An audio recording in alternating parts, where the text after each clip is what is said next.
What? I understand I got a lot on my mind, a lot on my chest. That's why. Here we go. What's going on, everybody? I'm Moy Jones with Midnight Comics. Welcome to another episode of Indie Breakdown. And basically, we're going to talk about all your favorite indie characters, break them down, their stats, and all that other stuff in preparation for their eventual indie versus match. So we got an awesome guest here today, and I'm going to let him introduce himself real quick. You have the floor. What's going on, everybody? My name is JiReh Cecil. I'm the writer-creator of Deja Vu, published by Konkret Comics. I'm ready to dive into it and break down this character. Okay, so let's start off with just knowing where he came from. So tell me about the inspiration and then dive into, give us all everything about him. Yeah, so the story of Deja Vu, it actually started off as a screenplay that I was writing, completely different, wildly different. What it was kind of a mix between Four Brothers, the first Fast and Furious, and a little bit of Takers. Okay. So very, very, very different story, not comic book related at all. And as I started to kind of unravel, peel back the layers of the story a little bit, I realized that I had something here that I could take a completely different direction. Ran across another Konkret member that's on the brand right now, and he kind of introduced me into the world of comic book creating, and then that's what kind of launched the character Deja Vu. From a power set standpoint, though, draw heavy inspiration from Dragon Ball. Okay. A huge Dragon Ball Z fan. I've seen a lot of people kind of throw out some Miles Morales comparisons, Spider-Man, kind of from his power set, things of that nature. But really, the inspiration came from Ultra Instinct Goku, and then also the character Hit. I thought they had two really cool powers. So that's where his baseline powers comes from.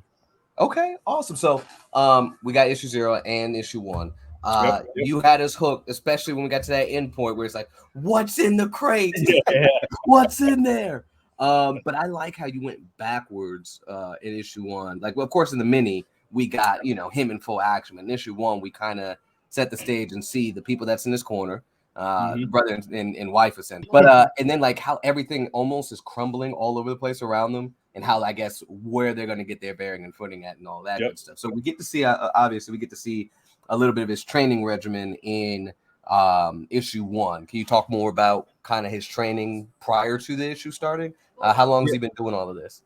Yep. So he's actually been doing it all his life. So what we'll find as the story goes on, the character, didn't even mention it, by the name of Malcolm Crown, that is our main protagonist. He grew up very, I don't want to say isolated, but very kind of in a bubble. His parents put a certain infrastructure around him to make sure that he was prepared for whatever came next.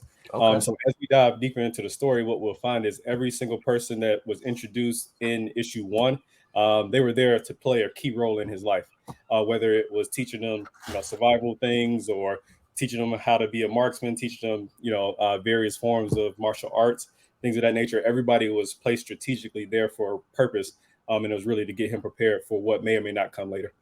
Okay. So question for you. So is he like, I mean, I guess if he's been training all his life, essentially he's at peak human physique at this point, yeah? Yep. Okay. Yes, he is. Because I know, I have talked often with Lyle over there. I know we've been messing with him about Watchmen and all of that. And so I know he's got like a super soldier-esque thing. And I guess in regards to, and I didn't mean to interrupt you a second ago. We'll go back to what you were about to say in just a moment. But in regards to like, if you were to compare him strength-wise to any character, kind of what range are we talking here? So from a range standpoint, his strength would fall in more so like like Sam Wilson Captain America, right? So he is human, right? So I think T'Challa a little bit more enhanced than what my character would be, but somewhere on that scale from T'Challa to Sam Wilson, with a little bit of Matt Murdock in between, right? Where if you think about like Daredevil, like he has those instincts that allows him to kind of hit those pressure points, right? So it's not a brute strength type of thing, but it's more about precision and how you expend your energy. Gotcha. He's really able to kind of dismantle the opponent at this point, really basically on his style of fighting. Okay. Another question then. The tech and the gadgets and stuff he uses, and the suit. Of course, if you could break some of that down, of course. Yeah. So the most prominent feature of his suit, I would screen share, but I'm not that savvy right now. So the most prominent piece of his suit is his visor. and his visor are akin to like the Iron Man glasses from which movie was that? Far From Home. Yeah, yep, from Far From Home. So it's akin to that, where it kind of guides him. It kind of has a HUD display inside of it that gives him some information. But we also find out that it only activates for certain individuals. So it is unique to him, but the tech just kind of helps him avoid danger, right?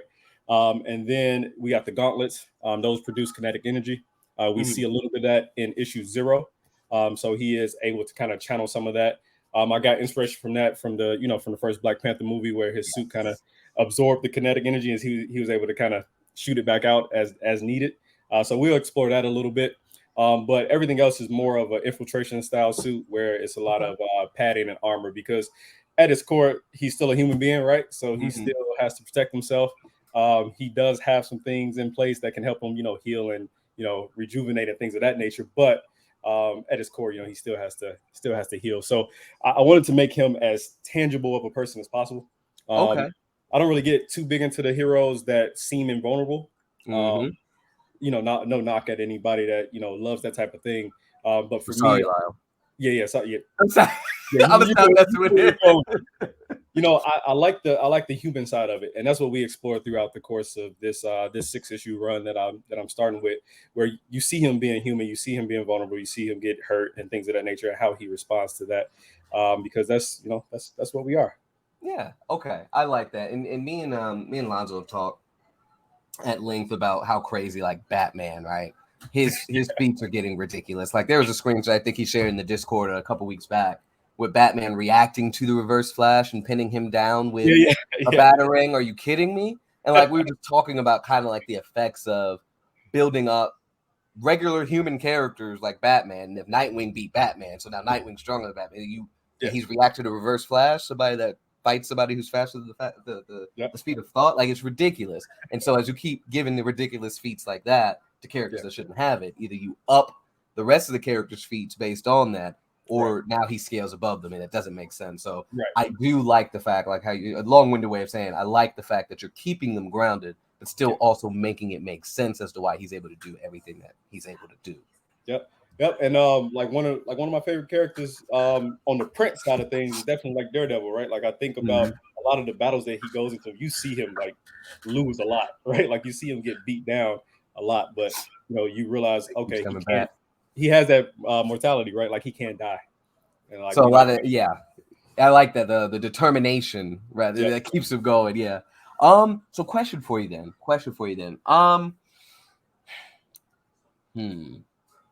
Tell us about the different styles of martial arts he knows. So at his core, he's more of a brawler. So we'll see a lot. Boxing. I had a slight boxing background earlier on. Didn't really explore it too heavily, but learn some things, learn some techniques, things like that. So at his core, he's more of that brawler boxer style. But I wanted to mix in some of that jujitsu and some of the things that we see as we that I saw as I got into like the MMA style of fighting and things like that. So he has a little bit of a mixed bag. Back in high school, I did a little wrestling, so you'll see some of those like more power moves as opposed to a lot of acrobatics. But it's more of that jujitsu and boxing style. Now, in regards to smarts wise, does he have any bearing on what's the level of intellect, and does he have like a bearing or understanding rather of like the suit, how to like repair it if necessary or upgrade it or anything of that nature? So all of that gets unlocked as we go a little further on. So in issue 2, we'll start to dive into a little bit again about that infrastructure that was kind of built around him. Because issue 1, you see him, he gets the suit. Issue 0, you see him in the suit. So issue 2 bridges that gap, and you see, what motivated all of that. Now, in terms of his baseline intellect, it is augmented. So I did put that out there a little bit. And what I mean by that is, if you break down the word deja vu, it means already seen, right? Or if we're just walking around, we're talking like, oh, I just had a little bit of deja vu there, right? That means that you just encountered something that you feel like you've seen before, or that you feel like you've experienced before. So there is something within him that allows him to see things before they happen, right? So when you talk about intelligence, he knows what's going to happen for a certain period of time, depending on the stress level, depending on the situation. So you'll see his intelligence spike at certain periods of time when it's needed because he knows what's about to happen.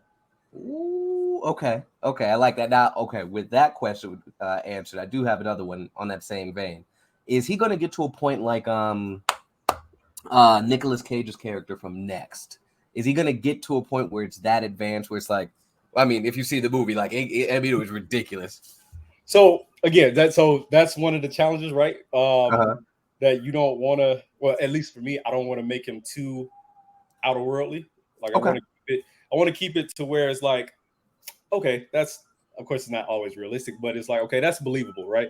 I don't want to get to I don't want to jump to that Batman reign of, okay, let me take down a Reverse Flash with a Batarang. I don't want to get there, at least not too quickly, at least.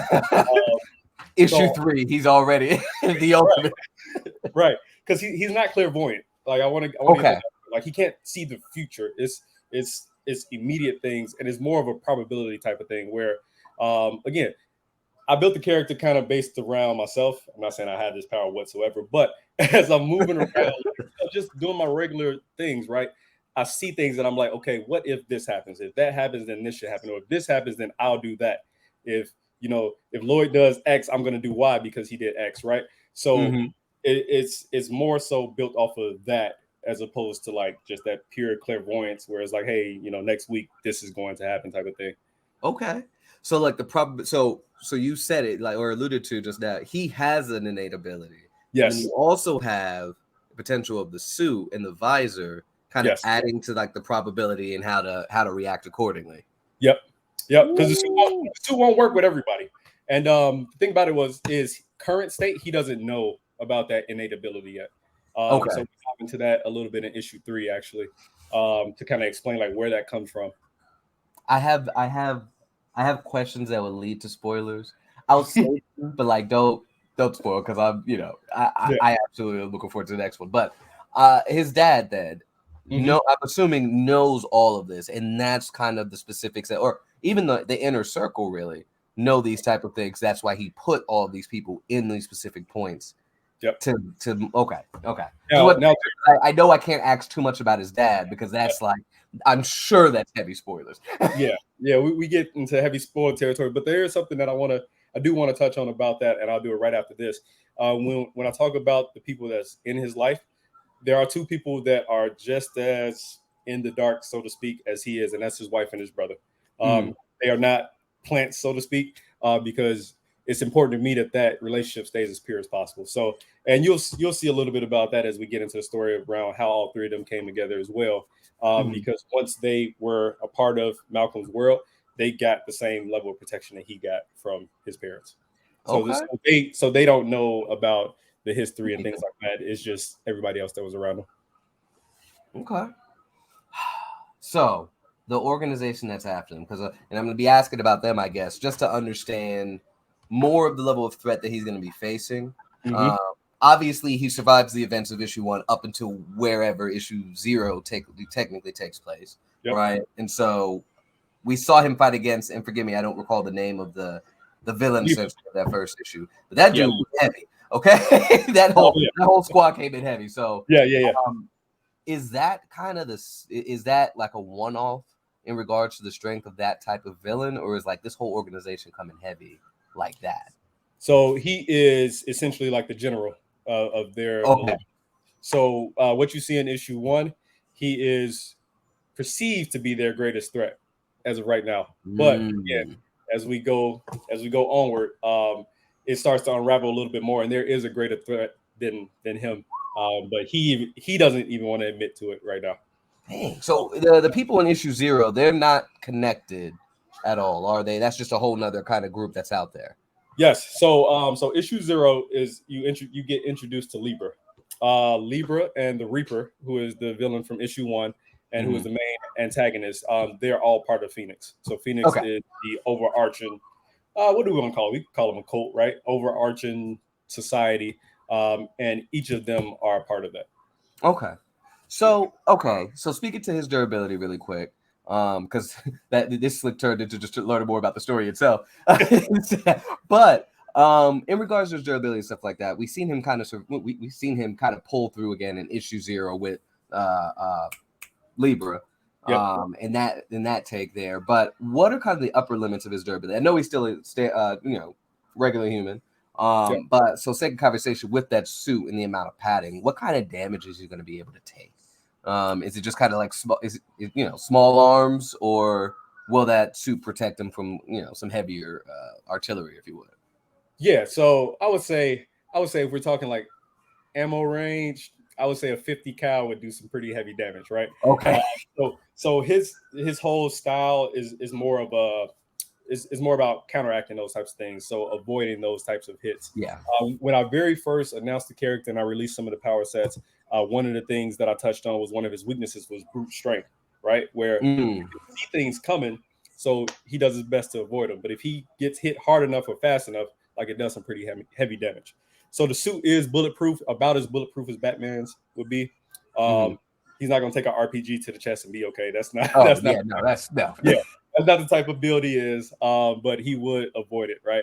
So I would say up to like that AR-15 military style weaponry. He could probably take a few, but aside from that, it'll do some pretty heavy damage. Okay. So speed, of course, peak human. But in regards to the precognition, essentially, and the suit probability and stuff like that, I'm sure he can, to some extent, I guess, dodge bullets to some extent, right? Just trajectory range dodging, not like Neo from the Matrix dodging, but exactly.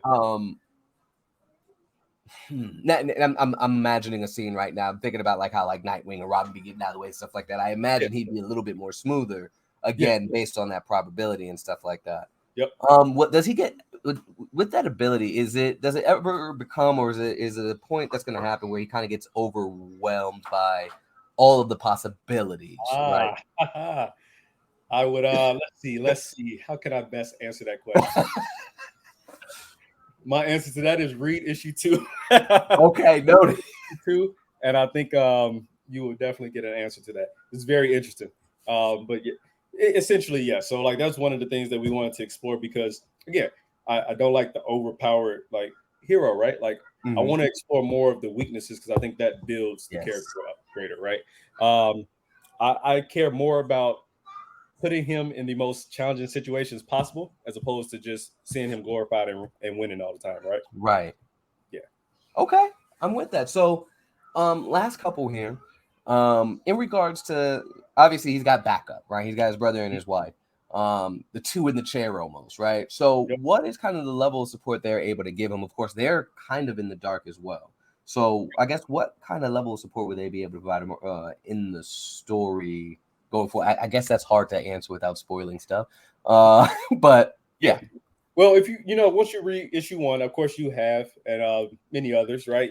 You see some level of combat training from both of them, right? So they are capable in their own realm on that front. They both are also very intelligent. So you'll see that the wife, she's a world-renowned scientist, right? So heavy on the research and development side of the house. So when it comes to enhancements and things like that to his suit, his tech, and everything like that, that primarily comes from the two of them. Okay. So is the tech from the suit something that they haven't is it so kind of high tech that it's something that they've never seen before? Just, talking about those two characters in particular, or is it like familiar kind of tech, but just they're surprised by the level of intricacy it is, I guess is. So the company, Crown Global, the company is primarily based on biomechanics, right? So they're really big into the healing properties and prosthetics and things like that. What they find is that the tech that he's working with are basically alternative versions of tech that they had already kind of been working on. So we explore a little bit of that coming from his mother, who previously owned the company. Some of the things that she had been working on, basically in secret, where it's like this, where let's say you create this supercomputer, right? And then you release a dumbed down version of that, right? Because this supercomputer can damage or get into the wrong hands, and you don't want that out there, right? So the tech that they have been mass producing for people who are in need and things like that are essentially kind of like dumbed down versions of what he's rocking.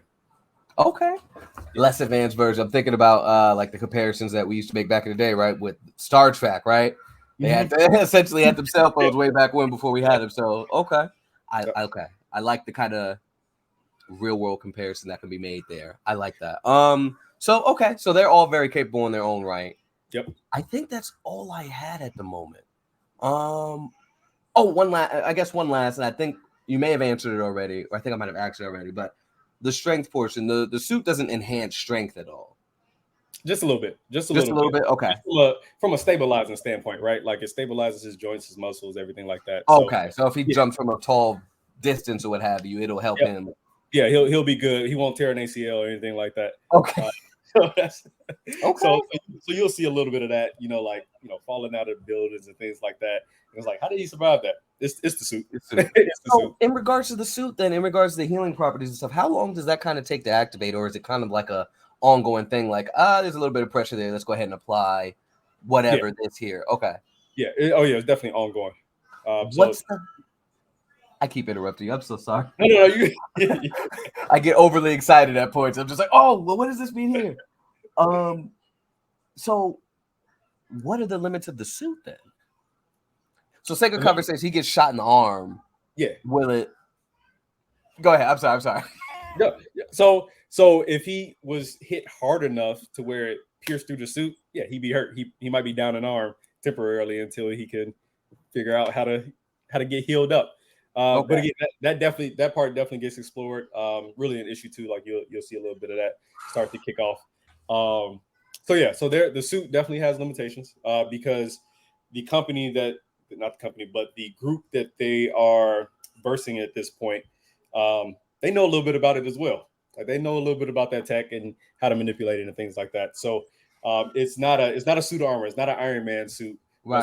It's definitely more of like that Christian Bale Batman, right? Like when he took the suit off, he had scrapes, he had bruises, he had piercing. And, even Alfred made the comment like, hey, maybe you should get some Kevlar there or whatever the case may be. So there are some weak points in there where he can, sustain some damage. Okay. But you got to catch him slipping. You got to move fast enough to get to him. That's the thing. Because he's got like 2 levels of precog at this point. So like, exactly. Okay. No, man. Thank you for this, man. This was awesome. But I do have a question, I guess. When can we expect issue 2? Hey, issue 2. So right now, actually, hold on one second. I just got an email from my guy. We are officially. Let me make sure before I got some misinformation. So we are officially 75% complete with issue 2 right now. Okay. So it is coming soon, targeting the fall for sure, late fall. Okay. And then we also have a special project that I'm not allowed to talk about just yet that will follow that up pretty quickly. So we won't say here, but is it anything to do with the Patreon post?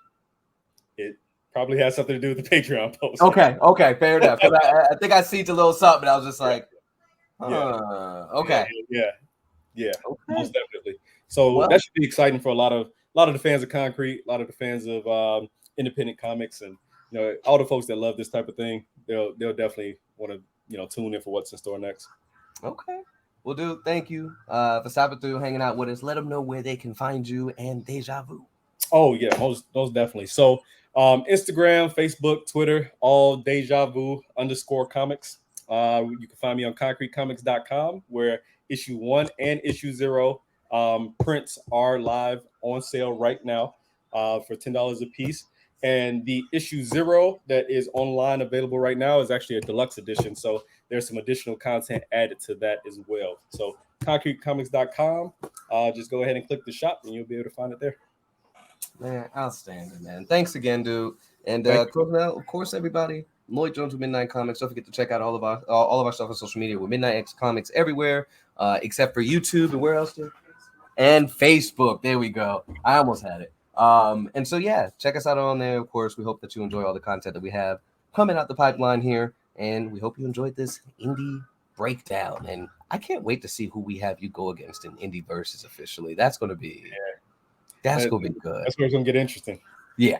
So, anyway, thanks again for stopping through, dude. And remember, everybody, until next time, midnight is coming. Thank you. Have a good one.